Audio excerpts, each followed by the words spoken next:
saha anjeun satria ngaran kaula Sang Hyang Tunggal Wibawa. Sang Hyang ya. Allah. Nah, punya ya Sang Hyang haok polotot.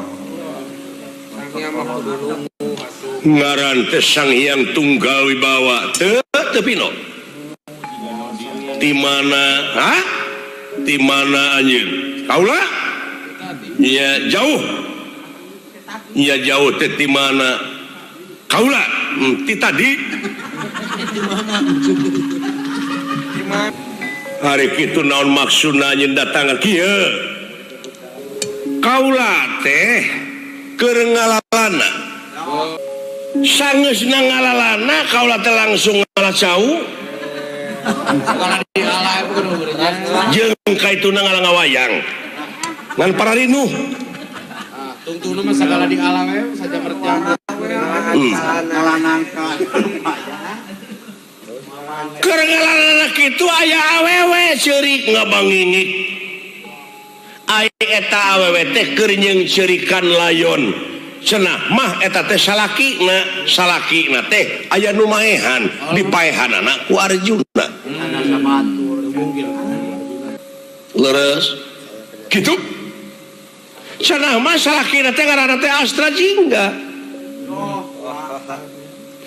Kulantaran eta awewe geulis ku kaula ditanya cekeng nyai daek dipilihkeun ku pun kakang anu ngaran Sang Hyang Tunggal Wibawa. Ceuk eta awewe mangga teh teuing daena masalaki parantos mati asal kaula mah minta pangmaleskeun pati weh ka ngaran Arjuna ngaranna Dewi Wirginingsih. Tah kaula teh janji ka pun bojo anu kakasih Dewi Wirginingsih dek ngulangkeun kana kanyeri manehna salakina dipaehan ku Arjuna. Nah bener Arjuna anjeun geus maehan jelema. Ya. Sing. Waduh. Teu salah memang kaula geus maehan si Cepot.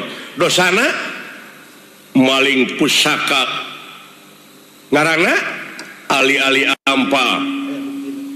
Jeung naon deui? Jeung pancarobah. Bukti si Cepot maling. Hah?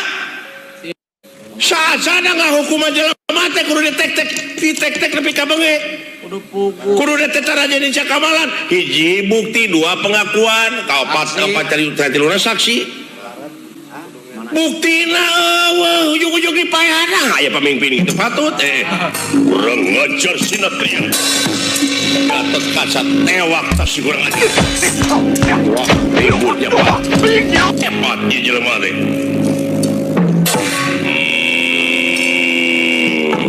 Mun bisa anjeun ulah pipilueun. Naon? Ieu urusan kaula. Ieu geus jadi urusan kaula. Nah, kaula salaku ulah tamtama negara di tempat. Saha nu ngacaukeun saha nu bakal ngayakeun tindakan nu teu hade nganu harti gatot kaca bakal ngayakeun tindakan leuwih ti heula ka sampean.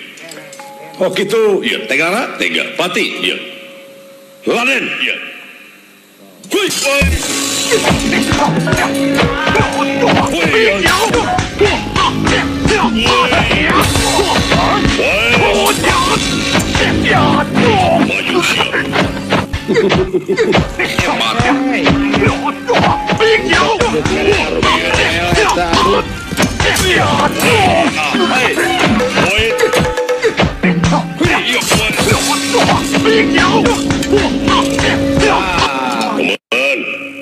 Tinggal hingga goler paman.